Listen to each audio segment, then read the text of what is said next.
Kreu i grupit parlamentar të Partisë Demokratike Gazmend Bardhi deklaroi se Balluku vazhdon të shëtisë lirë farmbrojtjes politike të Edi Ramos dhe mosveprimit sipas tij të pajustifikueshëm të SPAK-ut, shtimi i akuzave zyrtare nga struktura e posaçme antikorrupsion ndaj kreut të djathtë të Edi Ramos rikonfirmon edhe një herë se qëndrimi i grupit parlamentar të PD-s për heqjen e imunitetit të saj parlamentar ka qenë i drejtë dhe i domosdoshëm, deklaroi Bardhi.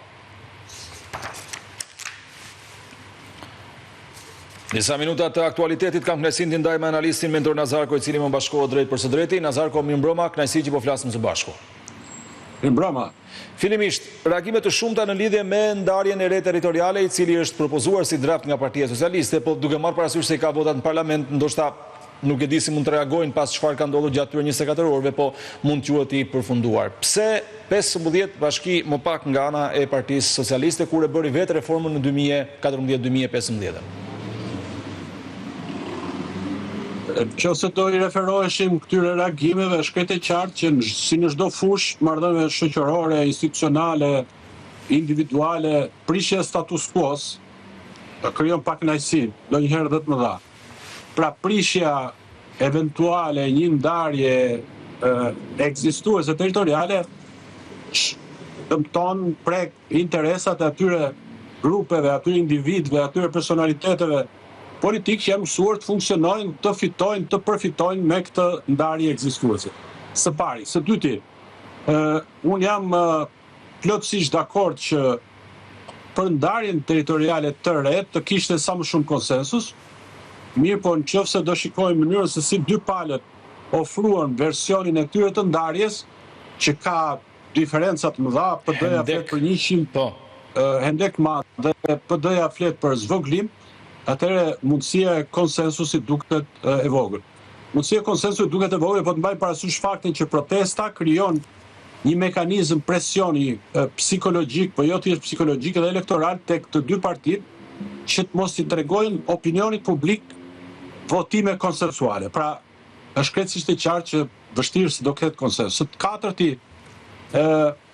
reagimet janë, mendoj, edhe të atyre feudalve, po i përdor këtë koncept jo thjesht, këtë metaforë jo thjesht kuptimin figurativ, të cilët janë mësuar me disa bashki të vogla, në cilat kanë bërë ligjin, pa patur ato burimet njerëzore të domosdoshme për të funksionuar një njësi territoriale, dhe po ashtu do duhet mbajmë parasysh që ajo ndarje 2014 është ndarje kur Shqipëria kishte ndoshta 300, 400 apo 500.000 banorë më shumë. Ndërkohë që sot mund të kemi 2,5 milionë rezidentë, sa që është popullsia ta zë me Boston. Kështu që unë jam plotësisht dakord me një ndarje e cila do të respektonte parimin e subsidiaritetit. Domethënë, do kishte aq njësi vendore sa do të mund të funksiononin në mënyrë efektive dhe pastaj detyrat e tjera do t'i kryente qeveria, por nuk e di sa është e mundur kjo në kushtet aktuale. Çfarë efektesh mund ketë Edi Rama dhe Partia Socialiste duke futur edhe kontekstin e gjithë protestave dhe gjithë çfarë ka ndodhur gjatë atyre 62 ditëve kur në Poliçan banorët dogjën teserat e Partisë Socialiste.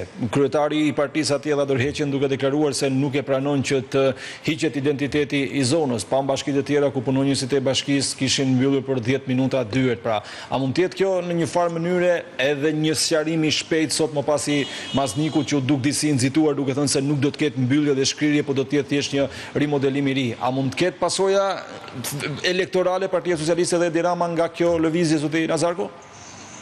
Sigurisht që mund të ketë, ashtu siç ata dojnë kujdesur që të ketë edhe Partia Demokratike, pra në kushtet e kërkimit të një mandati të 5 afërmend që Partia Socialiste ka menduar më së pari për impaktin elektoral me sens dëmtues për opozitën. Kështu që këto reagime që ju përmendët të nxitura nga këta feudale që ka funksionuar mbi bazën e ndarjes aktuale territoriale, mund ta shtihen të mendoj Partia Socialiste që ka shumicën, ka numra, për të arritur në një formulë e cila i haruan pushtetin këtyre individëve, të cilët po shikojnë disa bashki kanë 4 mandate, 3 mandate, i kanë lënë pastaj janë rikthyer prapë. Kështu që unë mendoj që do ketë reflektime. Sigurisht sepse Partia Socialiste nuk mundet qoftë për të patur një mandat 5 larg qoftë për të për të shmangur një humbje të madhe, nuk mund të pranojnë që të humbin feude, të humbin bastione, siç janë këto bashkit që kanë nxitur stafet e tyre të reagojnë në mënyra piktoreske si këto që pam dje. E qartë. Ndërkohë, duhet dalem pak tek dokumenti e cila u cilësua si një, po themi, bes e kryeministrit të Shqipërisë Edi Rama me flamingot e bulevardit, siç i quajti ai protestuesit që protestojnë që prej datës 31 maj, por duhet thënë se efekti i parë që mund kishte ky dokument që do të ishte ndalja e protestës nuk ndodhi. Ajo po vazhdon në kushtet si është, me sa numra ka dhe më qytetarë sa janë bashkuar çdo natë edhe në këtë ditë të 63 siç është mbrëmja e sotme. Ky dokument është një tjetër në një farë mënyrë rimodelim që Edi Rama i bën diskursit e tij politik përballë socialistëve dhe përballë qytetarëve, apo është një tregues i vështirësisë që ai dhe kabineti qeveritar kanë ndier nga kjo protestë qytetare, zoti Nazarko? Sigurisht që është tregues i vështirësisë dhe është përpjekje për të optimizuar votën socialiste, do me thënë për të ruajtur atë, ose për të ndalur ikje të mëdha apo rrëshqitje të mëdha. Mendoj që ky është emëruesi i përbashkët që i karakterizon dy dokumente, qoftë besën, qoftë pranin besnike. Kështu që afërmend që duke patur këtë qëllim kryesor, pra ndalimin e hemorragjisë elektorale nga Partia Socialiste, dy dokumentat synojnë që të rrisin apo performancën e Partisë Socialiste, e atyre patronazhistëve apo njerëzve të partisë në terren, duke tentuar pra të përmirësojnë marrëdhënien e partisë me elektoratin apo me qytetarët përgjithësi. Do t'i përgjigjesha pyetjes tuaja edhe me një koment, një analizë që kishte bërë një mjek i njohur, i cili thoshte të dy këto dokumenta nënkuptojnë dëgjimin apo përmirësimin e cilësisë së dëgjimit të qytetarëve. Mirë po që të kemi efektivitet, pra që të kemi shërimin e plagëve që dëgjojmë nga ky komunikim, do duhet të kemi edhe instrumentat për të shëruar plagët.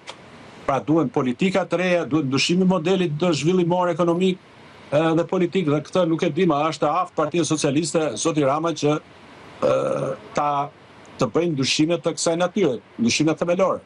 Në qartë, ndërkohë, me që po flasim për ndryshime, në fakt terreni politiko-mediatik i këtyre ditëve në Tiranë ka zier, siç ndodh gjithmonë pas situatave të tilla, edhe me ndryshime të mundshme në kabinetin qeveritar. Fillimisht ishte asambleja e zgjeruar para disa ditëve kur u deklarua se mund kishte, sigurisht në mënyrë jo zyrtare, por me sa duket ky sezon, siç po mbyllet korriku në këtë ditë të fundit sonte, shkon me të njëjtin kabinet qeveritar, pra me pushime, nuk ka ndryshime në qeveri. Duhet të ndodhin tani apo Edi Rama mund të ketë lënë për në shtator, se kemi parë një formë reflektimi që ka bërë gjithmonë sa herë ka patur protestat mëdha, siç ka qenë për shembull ajo e studentëve në vitin 2018, zoti Nazarko? Po, nëse do të gjykoja unë në vend të tij, po nuk mendoj që problemi është aq shumë, është edhe tek stafi, tek ministri, tek ministrat, por problemi është tek politikat. Pra, problemi është tek modeli. Ky model zhvillimor që në fakt nuk është se thjesht ka për autor, apo ideator, apo ekzekutor zoti Rama, po është një model i konsoliduar, apo i amenduar për tij, ama është një model që dy partitë e kanë themeluar që prej 1991-shit e këtej. Pra problemi më i madh që evidentojnë protestat, problem pra që synohet të zgjidhet, që të korrigjohet rrënjësisht, nuk lidhet me ndryshime emrash të përveçshëm, por me ndryshim politikash, me ndryshim të modelit. Dhe afërmend që zoti Rama, duke lexuar konjunkturën e curim e brenda protestës, ndoshta synon që të bëj edhe ndryshime të tjera në politika, por pse jo dhe ndryshime të tjera në njerëz në një moment tjetër që mund të jetë shtatori, tetori, e tjera. Zakonisht publikut i pëlqejnë emrat, zoti Nazarko, se në një farë mënyre duket sikur diskutohet edhe më tepër më pas rreth gjithë ngjarjes kur ata kanë emra me të cilën mund të merren. Kë mund të shikoni më të rrezikuar nga kabineti qeveritar aktualisht? E di që i pëlqen ndryshimi i emrave, por në fakt protesta kërkon ndryshimin e vetë Ramës, që e këtij emri. Dhe për më shumë, ndryshimi i emrave të tjerë me një lehtësi kaq të papërballueshme, siç do thoshte Kundera, në fakt do theksonte atë për cilën Rama qortohet, domethënë autoritarizmin e tij, pra ndryshimi i beft, i shpesht, i paparalajmëruar, i panjoftuar madje edhe tek të interesuarit. Thekson atë që është si tush kritika më e madhe që bëhet ndaj zotit Rama, pra autoritetin e tij, autoritarizmin e tij, kështu që nuk me gjithë dëshirën për të parë emra, për të parë sakrifica, të sakrifikuar, unë imagjinoj që dëshira për të ndryshuar emra është më e fortë brenda Partisë Socialiste, në të cilin në gjithë rotacionet e shpeshta që ka bërë Rama, mund të ketë edhe të tjerë që presin që të marrin atë pozitën e ministrave. Natyrisht Rama si duhet nga ana e vet që të rrisë kompaktësinë, të rrisë qasjen proaktive të ministrave në mënyrë tillë që dalgët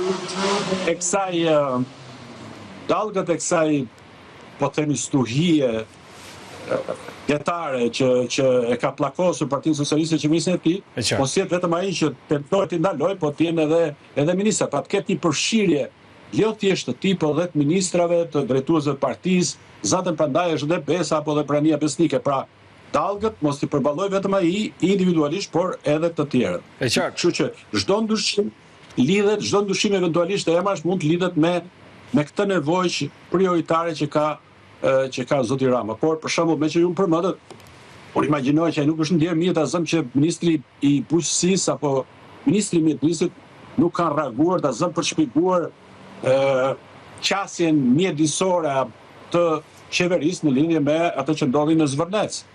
E qartë, ndërkohë me 30 sekonda, zakonisht në situata tilla duket sikur gjithmonë ministri i Brendshëm është ai që është më i targetuar dhe kështu ka qenë gjithë historia e protestave gjatë 13 viteve të Partisë Socialiste në pushtet, që gjithmonë ministri i Brendshëm e ka ndier i pari, po themi, efektin ose giotinën politike të asaj që kanë prodhuar revolta qytetarëve në sheshe, në bulevarde, paraministrive apo në vendet e tjera. Në këtë rast, menaxhimi i protestave dhe situata, si e shikon në raport me ministrin e Brendshëm në detyrë me zotin Lamallari dhe punën që ka bërë ai, zotin Nazarko?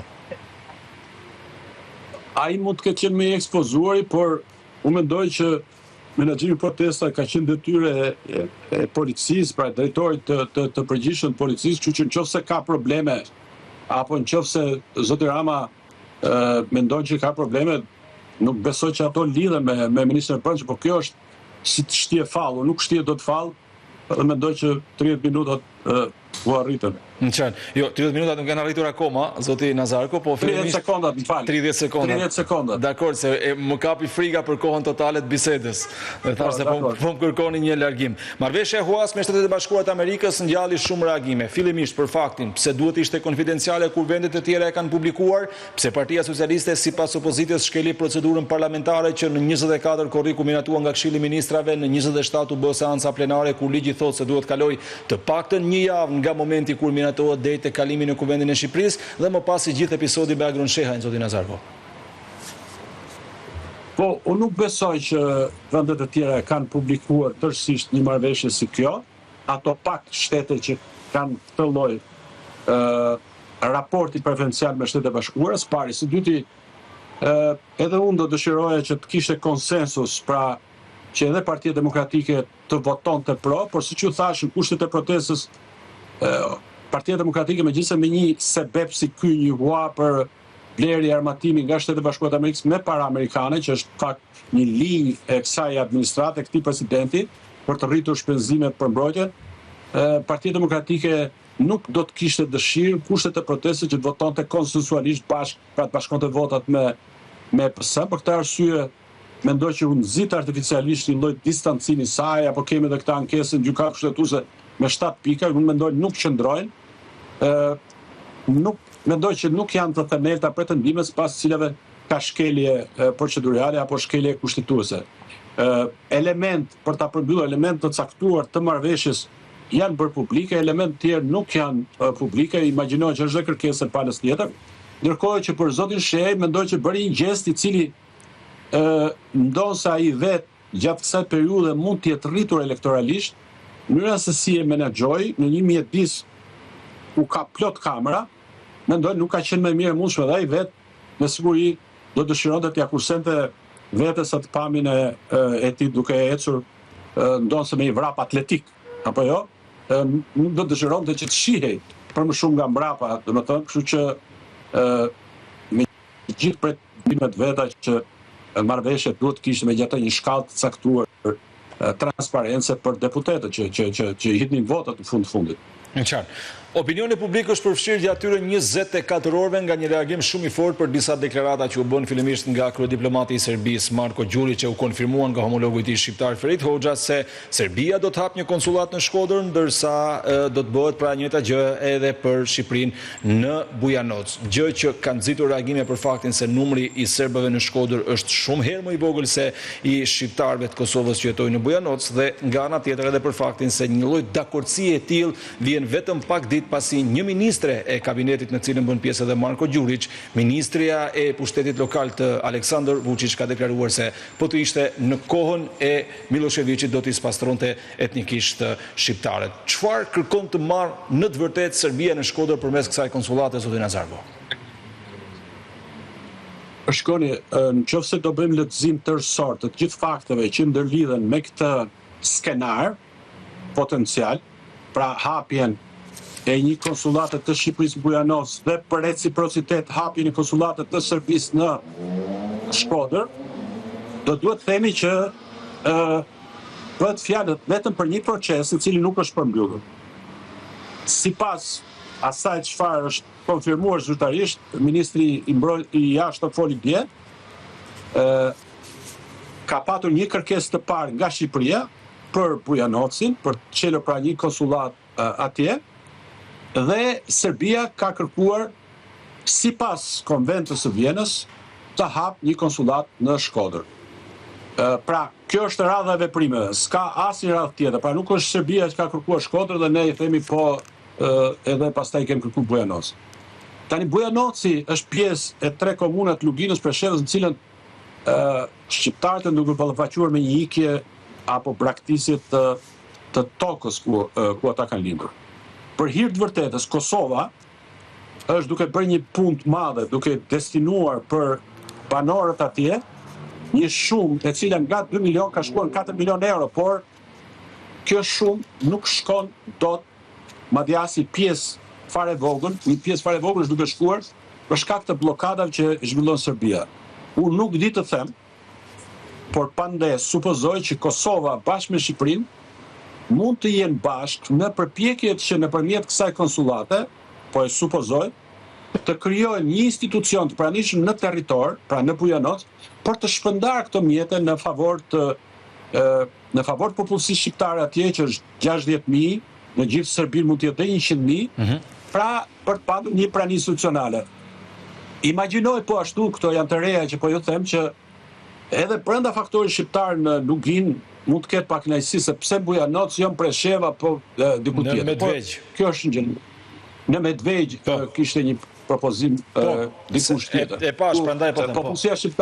Popullsia shqiptare sot ka shkuar ndoshta në rendin e 20%. Por për tek kësaj jemi në këto rrethana. Đuriçi, që është ministri i jashtëm, vetëm se ka anticipuar apo ka paraprirë rezultatet e një procesi që nuk është përmbyllur, siç e konfirmoi ministri jon i jashtëm. Tani jemi dhe në rrethanat në cilët ka një përpjekje e cila në pikpamje të qëllimeve është legjitime, domethënë që vjen nga Kosova, pra një përpjekje të sinkronizuar të zërave që vinë kryesisht nga Kosova, pastaj që përforcohen edhe nga segmente caktuar, pjesë caktuar të opozitës son, të cilët thonë pse Shkodra. Në ndërkohë kur siç e theksova, sipas konventës Vjenës, me parimin e reciprocitetit, pala tjetër e përcakton vetë se ku e do. A është reciprocitet numri i personave i shqiptarëve që jetojnë? Po. Reciprocitet, një sekond. Mos bëjmë ti nuk të njoh për propagandist, as unë jam propagandist. Jo, po reciprocitet 64 serbë në Shkodër me mira që janë atje. Edhe një, prit. Parimi i reciprocitetit do të thotë që nëse e zgjedh ti vendin, i pari, atëherë do ta zgjedhë unë i dyti vendin se ku. Po. Dhe arsyet se pse, dhe këtu kemi hapësirë për të diskutuar nëse ti më lejon, arsyet se pse Serbia zgjedh Shkodrën mund të jenë të shumta. Dhe po ju thosha që ka një ndjeshmëri, të caktuar që vjen nga Kosova. Tani, kjo ndjeshmëri është legjitime për shumë aspekte, por ndonjëherë është dhe pa arsyeshme për shumë aspekte të tjera. Cilat mund të jenë arsyet e Serbisë? Një koleg i cili ishte në një emision tjetër me mua thoshte, shiko, Serbia kërkon një qytet kaq të madh me vlerë historike në historinë tonë kombëtare, po dhe të rajonit, në cilën serbët kanë vjetra mira, viktima, të vrarë, posaçërisht gjatë luftës së parë botërore, për të refuzuar Bujanovcin. Pra, në mënyrë të tillë që unë të refuzoj Bujanovcin, unë kërkoj diçka të madhe që pastaj ti të mos më përgjigjesh. Kjo mund të jetë një shkak. E dyta, që të japi idem popullsisë vet se po vërtet e lejuam Shqipërinë që të hapi konsulat Bujanov, por ne morëm Shkodrën, që është sigurisht një nga ato qytetet që gjithmonë Serbia apo bota slave ka aspiruar për shkak të madhështisë, të afërsisë dhe kufi, historisë lavdishme, kështjellës, liçenit, lumit, detit, pra pozitës strategjike që ka Shkodra.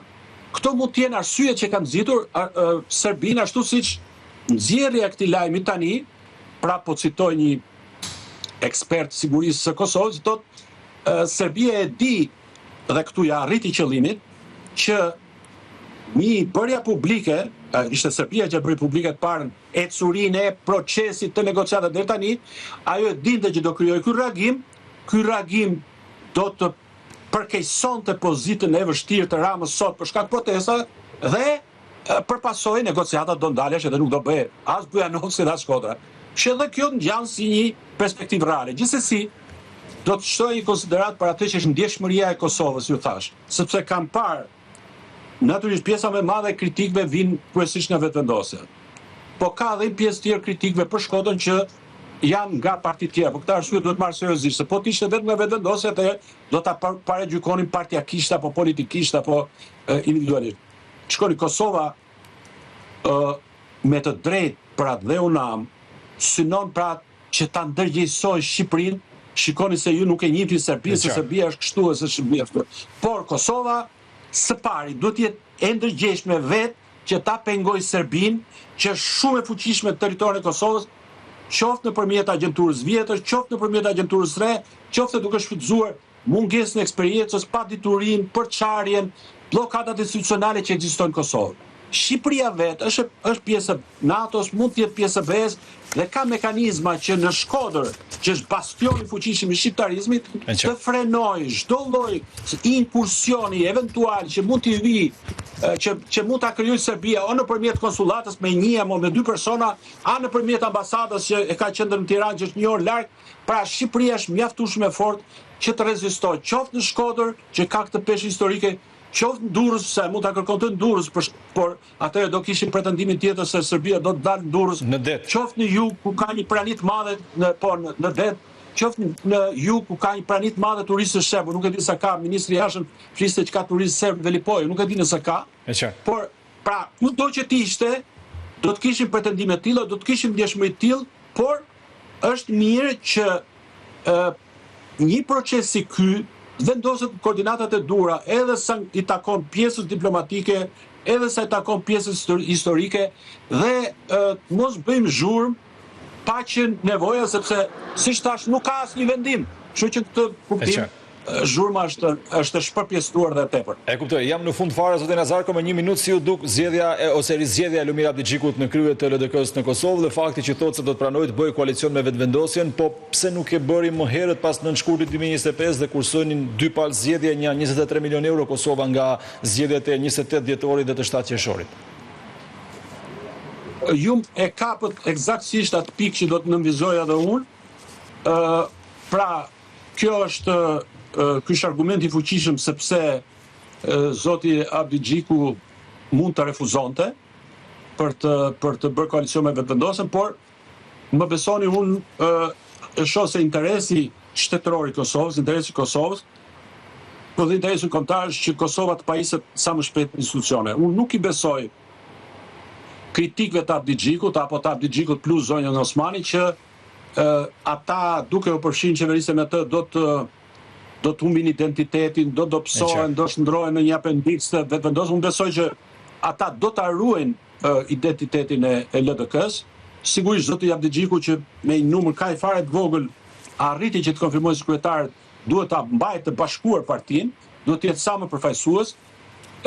Unë imagjinoj që megjithatë prapë procesi i krijimit institucione do të jetë i vështirë sepse me atë formulë kushtetuese që imponon gjykata kushtetuese për zgjedhjen e presidentit, shumë e vështirë që të jetë e garantuar me përçarjen që ka LDK-ja që numrat të jenë të pranishëm për zgjedhjen e presidentit. Gjithsesi, unë mendoj që Kosova duhet ja kursej vetes, botës, miqve të saj pamjen e një krize të re institucionale, kështu që vetëm LDK-ja ndoshta bën hapin e dur që bashkohet vetëvendosjes, por me kushte të fuqishme. Unë nuk besoj që zonja Osmani, për shkak të asaj që i ka ndodhur, për shkak të sulmeve që i ka ndodhur mbi të shndrohet në një zgjatim të vetëvendosjes ashtu si shton kritikët e saj. Shumë faleminderit Nazarko, pushimet mbara. Kënaqësi edhe për juve. Faleminderit shumë. Ishim me analistin mentor Nazarko, një ndërprerje shumë e shkurtër, ne rikthehemi sërish pas pak së bashku në transmetim të drejt për drejt me një tjetër bisedë.